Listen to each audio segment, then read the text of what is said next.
What's up, guys? Welcome back to the channel. Today we're getting right back to work on the rally car with the tube front end, picking up exactly where we left off. We just finished up the plates in the last video, so now we're actually ready to start bending some tubes. Just in case you didn't see it last time, here is where we left off. So we got the plates welded on the strut towers and the frame rails. We got both the plates where we're going to actually be welding the tubes to.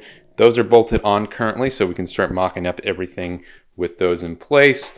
We're gonna have a smaller diameter tube coming from the strut towers, and that is going to be making up like the main shape of the tube front end, kind of taking the same shape as the old core support. And then the beefy frame rail is going to have a larger tube coming off of it, and that's going to be like the main support piece.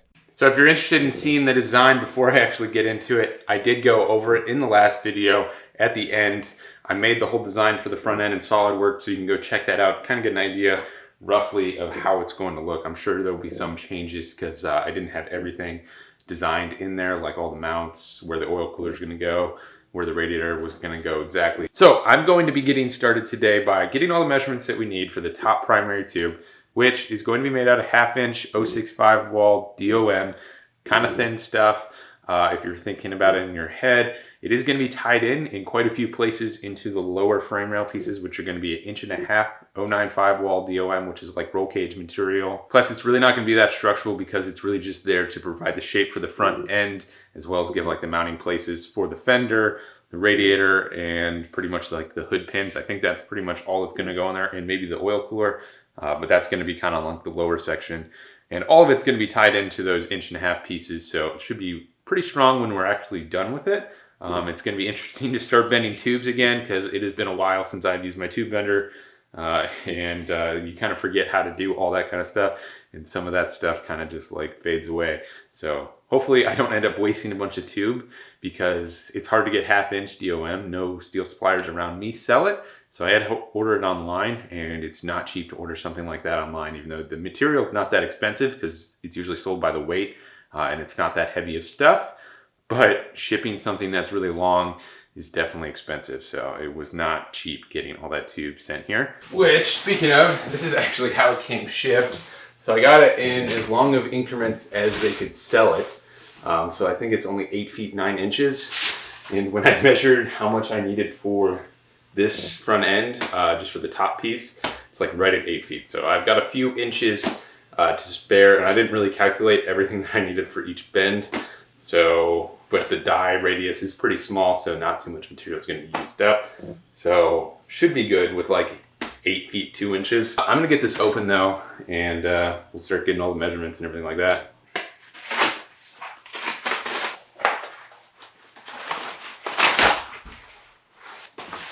So as you can see, this is some pretty small stuff. It's definitely still extremely strong. It's 0.65 wall, so it's decently thick for what it is. I mean, you can see there's not much of an inner diameter there. I know it's focused on me, but definitely in long spans, it is pretty flexible. But like I said, it's gonna have 6 supports going into the frame rail pieces, so should be really strong once it's fully built. Until then, it's gonna be a little iffy. Now, before I actually get started, I'm going to make my test bend. So I think I'm gonna do an 18-inch piece, mark every 6 inches on there. Make my first bend at 6, so where I actually start the die, it's going to be at the first 6 inches, and then we'll bend it around. I'm going to bend it to 90, and then we'll be able to get how much material we actually lose and gain, like in the direction that you're bending and in the direction that you're about to head. I probably explained that really poorly, but it'll probably make more sense once you actually see me do it. And this is just a good way so that you can like hold it up to where you're actually going to be bending stuff. Figure out where you need to start it from the center of the tube. Usually when you're doing it by hand, it's easier to just start from the center of the tube and then work your way out. But I'm going on a tangent again, so I apologize if you're trying to see some work. I'm gonna shut up and actually get started now.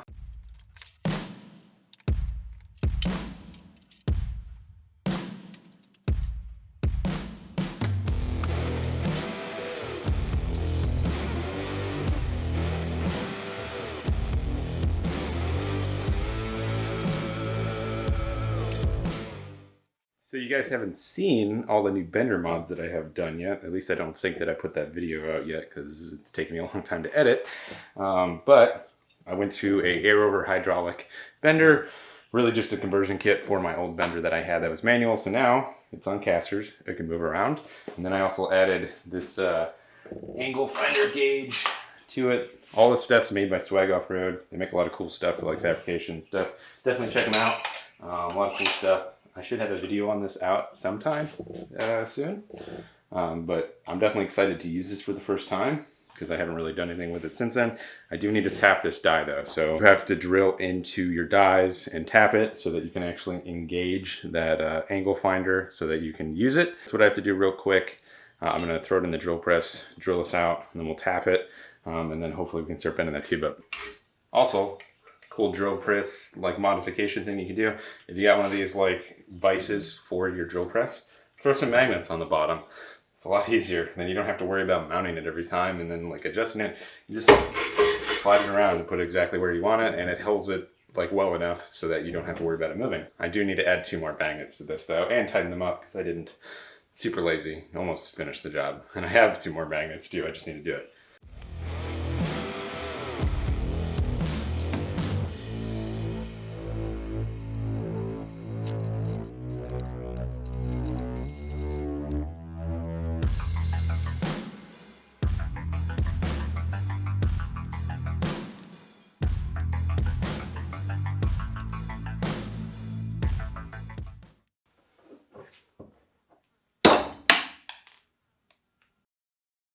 Well, that just turned into like an hour-long ordeal of getting that tap out.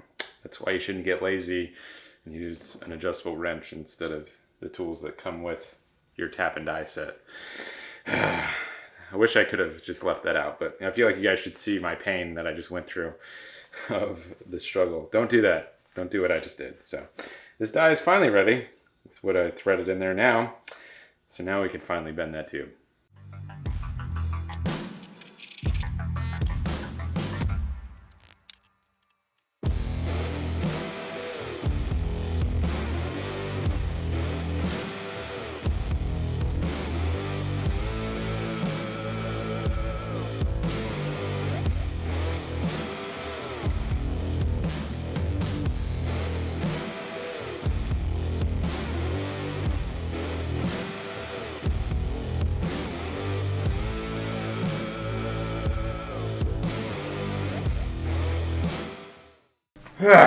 Well, today has been one for the books on fails, man. So apparently, if you saw that rig, it was definitely not the normal way of bending the tube, and I was really excited to use this, but apparently, me being the highly intelligent individual I am, bought a 2.5 centerline radius die, which apparently is too small for them to put drive holes on it.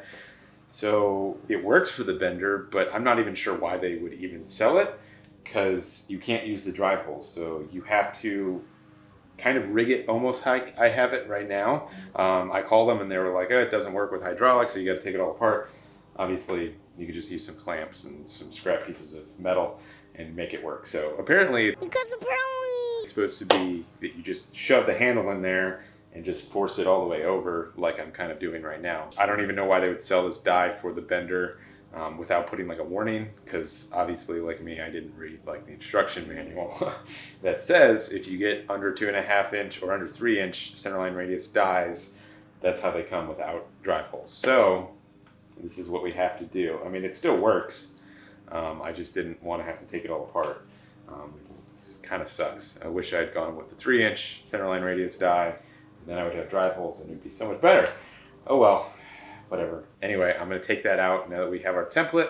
We can actually start figuring out exactly how we're going to be making this tube. Now that we have our bend template, we're actually ready to start building this first tube. So I'm going to get all my distance and measurements and all angles and stuff like that. I'll kind of walk you guys through it just so you have an understanding of what I do when I'm bending something like this. So that way, if you're new here or you haven't seen my other videos when I was building a roll cage or something, you have some sort of an idea. So I work from the center out. It's just kind of what I find works the best when I'm bending tubes with my bender. It makes the most sense in my head rather than working from one way to the next. That's kind of like a production style bend because it's the most efficient, because then you can just keep sliding the tube forward in the tubing bender and you don't have to just worry about pulling it out, resetting, and all that kind of stuff. This is easier though for me because it gives me a center point that I set and set on the tube, and then I get all my distances from that, so it's a lot easier. So it doesn't really matter where I make the center mark. It doesn't have to be super precise, is all I mean. And then we're just gonna mark it. We're ready to mark exactly where we're gonna start our first bend going to the left. I'm gonna follow like the outside of the core support for this. So that's where this bend template is gonna come in.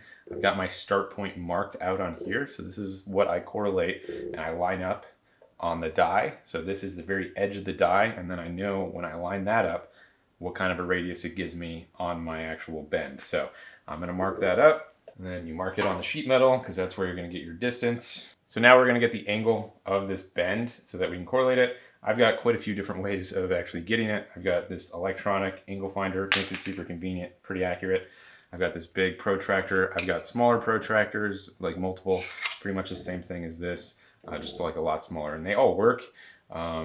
Just some stuff works better for other things. I like using this one just because it's super easy, and it takes away like all the guesswork of like seeing where the lines actually end up. So just gonna use this. It's zeroed right now, this, so we'll just minus whatever we get from the 180 degrees that it would be if you went perfectly straight, and then that will be our actual bend radius for this first one. So 19 degrees for our first bend. Now I'm going to get the distance, literally just measuring from line to line, 18.5. Now I'm not going to be getting the second bends yet on the outside. I'm going to wait until I put the bends in the tube, the initial bends into the tube. So we're ready to do the same exact thing on this side. So I got my bend template. We're gonna lay it down, mark exactly where we wanna start it, measure the distance until that line, write down that distance, and then get the degrees. And then we'll have our two initial bends and we can start bending it up in the tube bender. All right, so I have a full length tube here. I'm going to measure the total distance, mark exactly center on this because that's where I'm going to start all my bends from. And I have a full length piece. I didn't want to figure out exactly how long of a piece that I need because I know it's close to what I have. Normally you would figure out like the total length of the tube that you're actually going to be bending so that you don't waste a whole bunch. But when you're doing something like this for like a main hoop, most of the time you're going to use almost like a 10-foot piece. So you might as well just rough it out, and then you'll have a little bit left over that you'll have to cut off at the end, but you won't waste an entire section that you're bending in that shape and then have to start over. So I'm going to measure, get our center, mark it, and then we'll mark exactly where we're going to put these bends. All right, so now we got that in there. We're actually ready to bend it. So we're doing both of them, 19 degrees inboard. Yeah.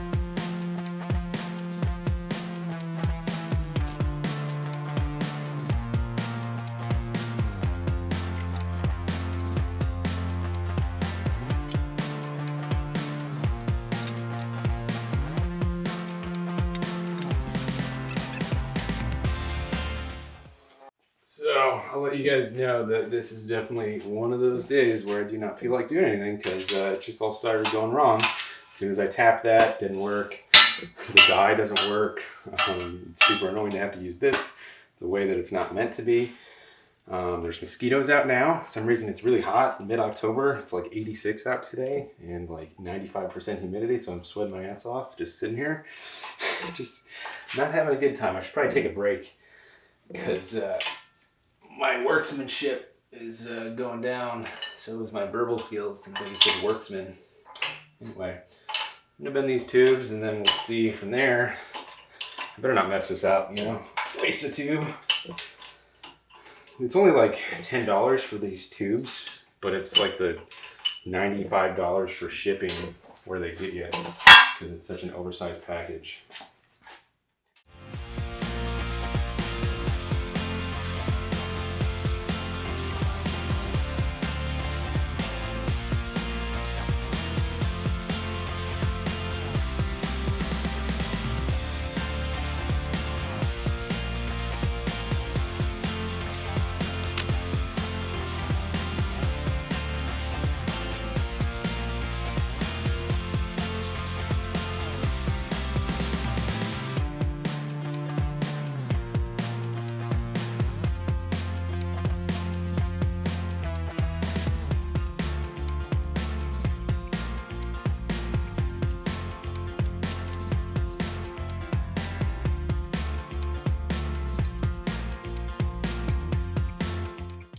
Oh, well, as you can see, the front end is mocked up. You guys missed a lot. My bad.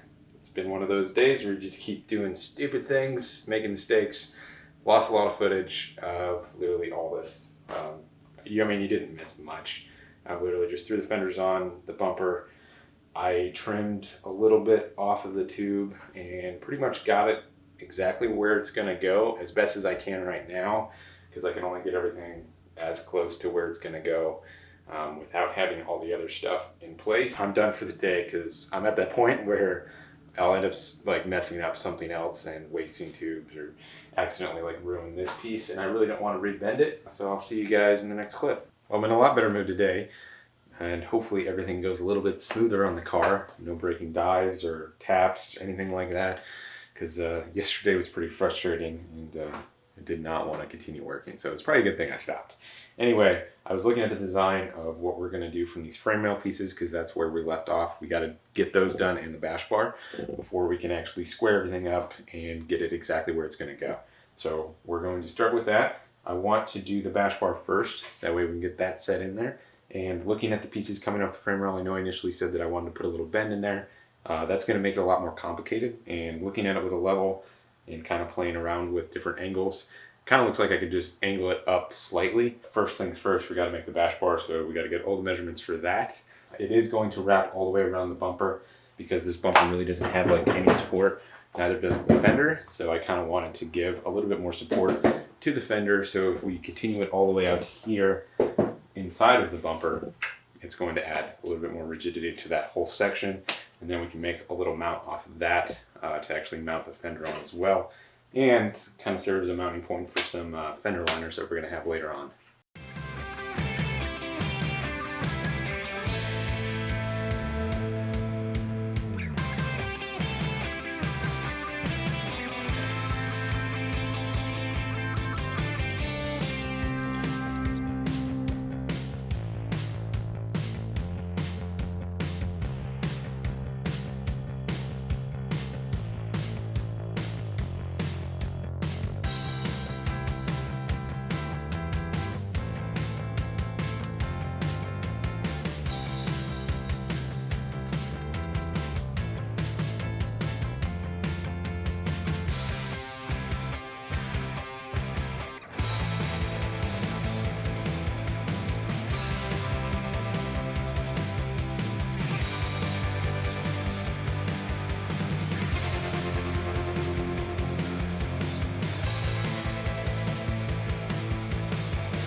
Well, not the coolest looking design ever, but seems like it's super functional. Definitely holds the bumper really well. Going to be really strong, protect the car decently. I like that I included the like wrapped edges. I wish that I had made it as long as it should have been. because then I would have provided even more protection for like the side of the wheels in case I go sliding into something, and hopefully that could take the brunt of it before like a tree or something smacks like the whole like upright assembly and ends up bending stuff. But I was thinking about also adding in bars on like the lower section so that it's more of like a drift crash beam, but I really don't think that it would be worth the extra weight. I don't know, I might consider that in the future.